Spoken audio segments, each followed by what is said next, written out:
She can't find her way back to her past. The way back.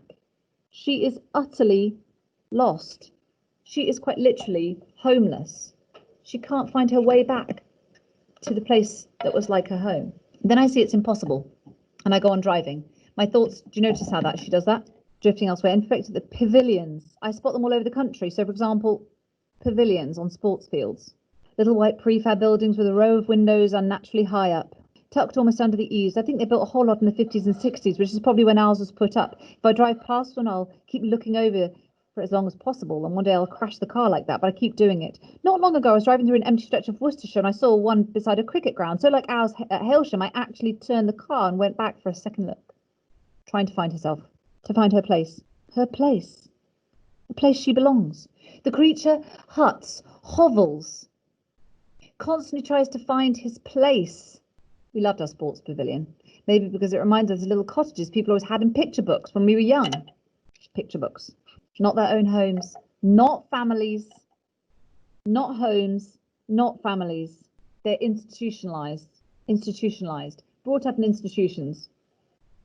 I can remember us back in juniors. Now that's an important one. They talk about infants on, is it page 21? Yeah, infants. Top page 21, and talks about Tommy and infants. Infants is what, pre-7? Even in infants, they've been there since they were tiny. Top of page 21, link to page 6. I can remember us back in juniors pleading with the guardians to hold the next lesson in the pavilion instead of the usual room. Then by the time we were in senior 2, we were 12 going on 13. The pavilion had become the place to hide with your best friends when you wanted to get away from the rest of Hailsham. The pavilion was enough to take 2 separate groups without them bothering each other. In the summer, a third group could hang out on the veranda. But ideally, you and your friends wanted to take that place to yourselves, so there was often jockeying and arguing. The guardians were always telling us to be civilized about it, but in practice, you're needing to have some strong personalities in your group to stand a chance of getting the pavilion during a break or free period. Now, let's just for a moment look at this. Why are they not at home? Juniors, senior 2, 12, 13. Boarding school? Yet not. And it's so mundane. It's so mundane. Our queries build. And I've said compare it to page 16 and 17 if never let me go. Compare also with DeLacy's cottage. Idyllic, but also unrealistic. Community. These are places of community where learning is done. Hailsham, they learn how to behave. I wasn't exactly the wilting type myself, but I often suppose it was really because of Ruth we got in there as often as we did. So we introduced to Ruth as a strong character. Write that on your page. Ruth is a strong character. Usually we just spread ourselves around the chairs and benches. There'd be 5, 6 of us if Jenny B came along and had a good gossip. There's kind of conversation that could happen. If you were hidden away in the pavilion, we might discuss something that was worrying us, or screaming with laughter in a furious row. Mostly it was just a way to unwind for a while with your closest friends, my cottagers, what the creature says. On the particular afternoon I'm now thinking of, memories, we were standing up on the stools and benches crowding around the high windows. It gave us a clear view of the north playing field where about a dozen boys from our year and senior 3 had gathered to play football. There was bright sunshine, by the way, weather is always good at Hailsham. Have you ever noticed that? Weather at Hailsham. The weather at Hailsham is always positive. Let's make a note of that, page 7. I'll just focus on this page for a minute and you can watch this back. Yes, there we go. Always sunny. I'll just scroll down this page and you can watch this back if you want to look at these notes. This is notes about Hailsham, so you can pause this and read that again. I don't know how it was where you were, okay? And then you've also got, that's Hailsham, so you can look at that later. And then you've also got Norfolk. I haven't finished my notes on Norfolk yet. The belief in somewhere they can go, childhood fantasy, etc. Like the song and the human need to create illusion. Good, let's go back to page 7. But it must have been raining earlier that day because I can remember how the sun was glinting on the muddy surface of the grass. Someone said we shouldn't be so obvious about watching, but we hardly moved back at all. Then Ruth said he doesn't suspect a thing. Look at him, he really doesn't suspect a thing. When I said this, I looked at her and searched for signs of disapproval about what the boys were doing to Tommy. But the next second, Ruth gave a little laugh and said, "The idiot." And I realised that for Ruth and the others, whatever the boys chose to do was pretty remote from us, whether we approved or didn't come into it. We were gathered around the windows, so we've got watching. Write that down as a theme. We relished the prospect of seeing Tommy get humiliated yet again. Wow. We don't even know this Tommy character. We relished the prospect of seeing Tommy get humiliated yet again. But just because we'd heard about this latest plot and were vaguely curious to watch it unfold, the creature and Tommy, mocking the creature. In those days, I don't think what the boys did amongst themselves went much deeper than that. Now, this is very familiar yet different. Now, this is something that Atwood talks about in her interview on slate.com. This is very familiar, but not. He's really good at football, but he's beaten up because he doesn't do good art. This world is very familiar and yet not. He's amazing at football, but they bully him because he can't do art. Write that on your page. It's odd. Atwood says, Tommy is picked on because he's no good at art. In a conventional, I'm so sorry for my handwriting, in a conventional school, it would be the other way round. It's very chilling. These are 3 quotations that you could look at in Slate in 2005 when this came out. She said it was very chilling. And also what is interesting is as the expectations of such a group are diminished, so its ability to think outside the box has been shut up in. They are out groups. They are treated as outsiders. They are institutionalized. And so they make their own out groups. These out groups, let me see if I can show you this. These out groups form their own in groups. Isn't that interesting comment about humanity and the way we always bully, the way we always find someone else to look down upon?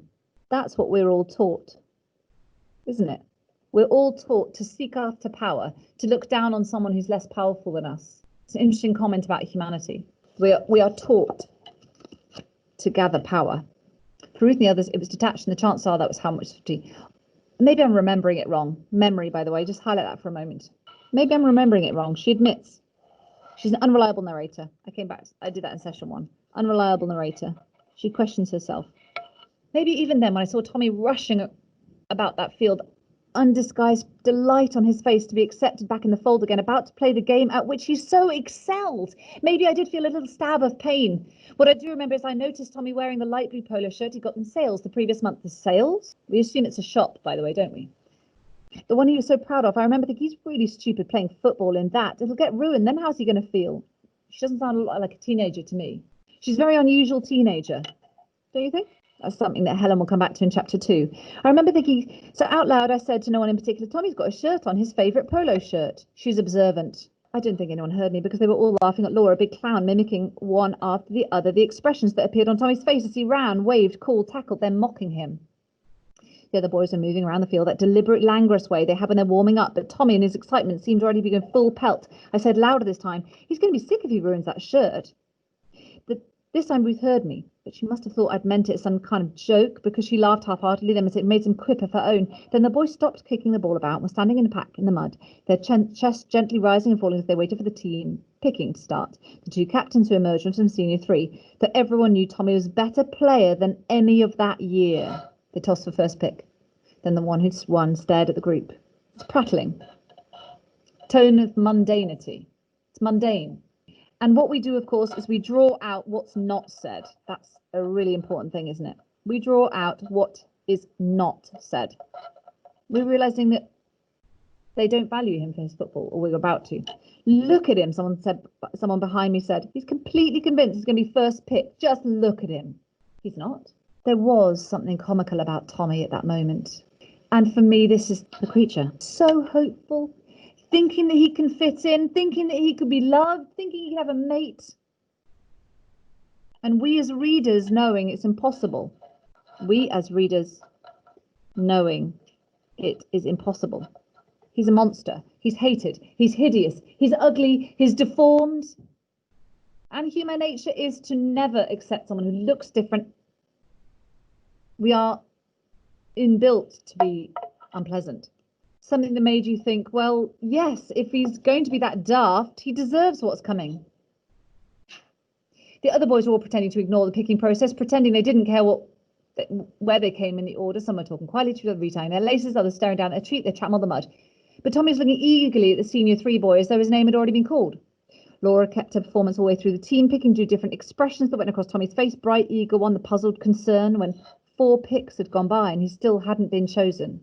The hurt and panic as it began to dawn on him what was really going on. Now, just hold that thought for a moment. The hurt and panic. Now, let's just, interesting. So Tommy is a noble savage. Yes, absolutely is a noble savage. Good. Tommy is a tabula rasa. Now let's just move across to Frankenstein. The hurt and panic began to dawn on him as to what was going on. Let's look across to Frankenstein, and it's around chapter 12. Let's turn to that. Is it chapter 12? Let's just check. Let's go to chapter 11, actually. Now, chapter 11, I'll find it in this copy first. This is volume 2, chapter 2, and in this edition, it's page 108. If you can find that in the other edition, let me know. It was about 7 in the morning. What page is that on? Oh, yes, page 82. Okay, so it's either 108 or it's page 82 in this edition. So he goes up to a shepherd. He looks at the hut, goes in, and the old man shrieks and runs out. We discussed this in session 1, but what's interesting is children shriek, women fainted, the whole village was roused, and he retreats to a hovel. He then refers to himself as going back to his kennel. Highlight that. He then says he goes back to his kennel. In fact, the line before that, he said he retreated, he lay down miserable because of the barbarity of man. Tommy and the creature. Could you make a cross-reference between the 2 pages of your book? So, for example, it's page 9.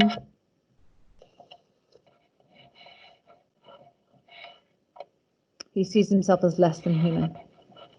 Like Tommy, he's treated badly. He's treated as other, and actually then the creature, having thus arranged my dwelling, carved it with queen's door, I saw the figure of a man from a distance, and I remembered too well my treatment the night before. He now knows how he's going to be treated. He learns very quickly that he is hated. He's a child in age. The other thing what's interesting is if we just now go to the last page of chapter 12, which in this edition is 88.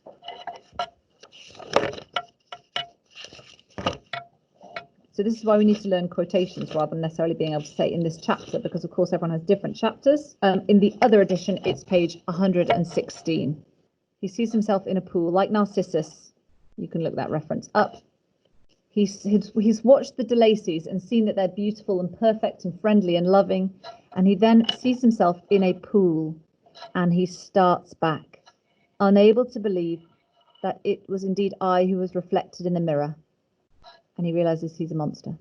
Alas, I did not yet entirely know the fatal effects of this miserable deformity. And that reminds us of page 260, where, of course, Miss Emily talks about the revulsion she feels just looking down at them.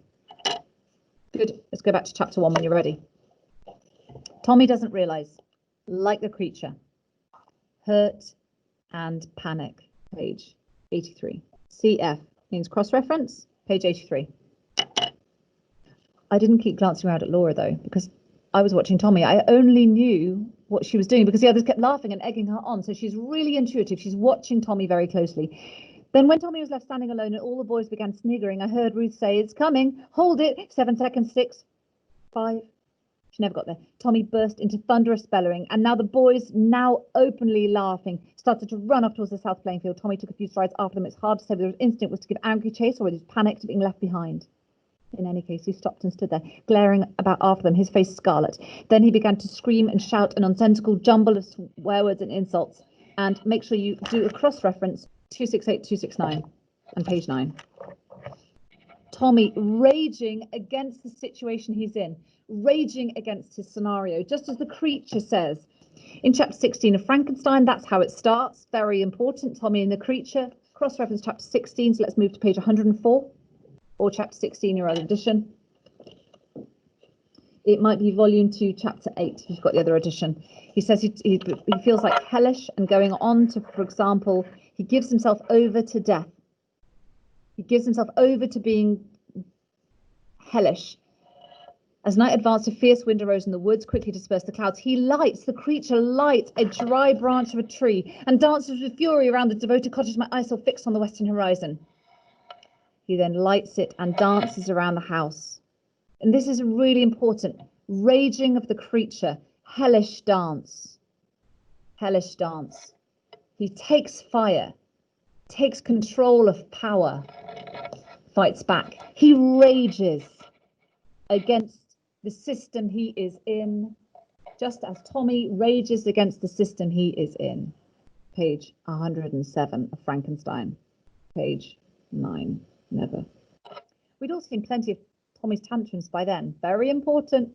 So we came down off our stools and spread ourselves around the room. We tried to start up a conversation about something else, but there was Tommy going on and on in the background. And although we first just rolled our eyes and tried to ignore it, in the end, probably a full 10 minutes after we'd moved away, we were back at the windows again. He's raging for 10 minutes. The other boys now completely out of view. And Tommy was no longer trying to direct his comments in any particular direction. Raving, underline these, flinging limbs, wind, nearest fence post. Laura said he was maybe rehearsing his Shakespeare. Someone else pointed out each time he screamed something like he raised one foot off the ground, pointing it outwards like a dog doing a pee. Actually, I'd noticed the same foot movement myself, but what struck me each time is he stamped the foot back down again. Flecks of mud flew up around his shins. I thought about his precious shirt. But he was too far away to see if he'd got much mud on it. So again, like last time, she goes in to save him. Like at the end of the novel when he's raging and she goes in and they hug each other in the field. She's human. This is hope. This is humanity. She cares about him. She cares about him. She cares. No one does for the creature. That's a key difference. No one cares about the creature. No one goes to seek out the creature to make sure he is okay. That's a key difference, isn't it? No one cares about the creature. No one goes to find him. No one goes to seek him out to care for him. Key difference. AO4 comparison. I suppose it is a bit cruel, we said, the way I always work him up like that. But it's not his fault. It's his own fault. If he learned to keep his cool, they'd leave him alone. They'd still keep on him, Hannah said. Graham K's temper's just as bad, etc. They were all talking at once about how Tommy never even tried to be creative. This is why they judge him? Because he's not creative? This is not our world. This is not our world. Familiar and not. How he hadn't even put anything in for the spring exchange. I suppose the truth was, by that stage, each of us was secretly wishing a guardian would come from the house and take him away. And although a guardian, not a teacher, it's not quite our world, is it?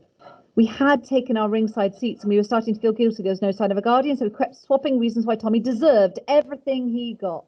Justifying the treatment of the creature, justifying the treatment of Tommy. Justifying our treatment of the other, the outsider. Then Ruth looked at her watch, and even though we still had time, she got back to the house. I've just put a note in the margin, 153 and 269. Make a note there, please. 153 and 269, and look up the comparisons at that point. Tommy was still going strong as we came out of the pavilion. The house was on our left, and since Tommy was standing in the field straight ahead of us, there was no need to go anywhere near him. In that case, he was facing the other way and didn't seem to register us at all. He's completely lost as in his rages. He's raging against his position. All the same, as my friend set off towards the edge of the field, I started to drift over towards him. Now, you will know from the previous session that she wonders whether all along, somewhere deep down, Tommy knew, this is page 270, that Tommy knew, he always knew what they were destined for. And he's raging against it, raging against this forced identity upon him, raging against a system that he's working against, raging against the lack of individuality, raging against position as clone. 270, creature and Tommy, raging against the system that enslaves them, that will make them passive, that will make them nobodies. And then Ruth's urgent whisper to me, come back. So Ruth tries to get to come back. She's very powerful. Note that from the beginning. I suppose Tommy wasn't used to being disturbed during his rages, because his first response when I came up to him was to stare at me for a second, then carry on as before. Now, actually, the other one I want to draw attention to is, it is 269. Key moment, of course, when he rages and then she holds him. It was like he was doing Shakespeare, and I'd come upon it in the middle of his performance. Even when I said, Tommy, your nice shirt, you'll get it all messed up. There was no sign of him having heard me, so I reached forward and put my hand on his arm. Afterwards, the others thought he'd meant to do it, but I was pretty sure it was unintentional. His arms were still flailing about, and he wasn't sure what I'd about put my hand. Anyway, as he threw up his arm, he knocked my hand aside, and it hit the side of my face. It didn't hurt at all, but I let out a gasp, and some of most of the girls behind me, there's contact. He hits her inadvertently. That's when Tommy seemed to become aware of me, of the others, of himself. The fact that there he was in the field, behaving the way he had been, and stared at me a bit stupidly. Tommy, I said quite sternly, there's mud all over your shirt. They're not ordinary teenagers, are they? Uncanny. So what, he mumbled. And even as I said this, he looked down and noticed the brown specks and only just stopped himself, crying out in alarm. And I saw the surprise on his face that I should know about his feelings. She's caring. It's nothing to worry about, I said before the silence got humiliating for him. She thinks about what's humiliating for him. She's not like most 13-year-olds I know. It'll come off.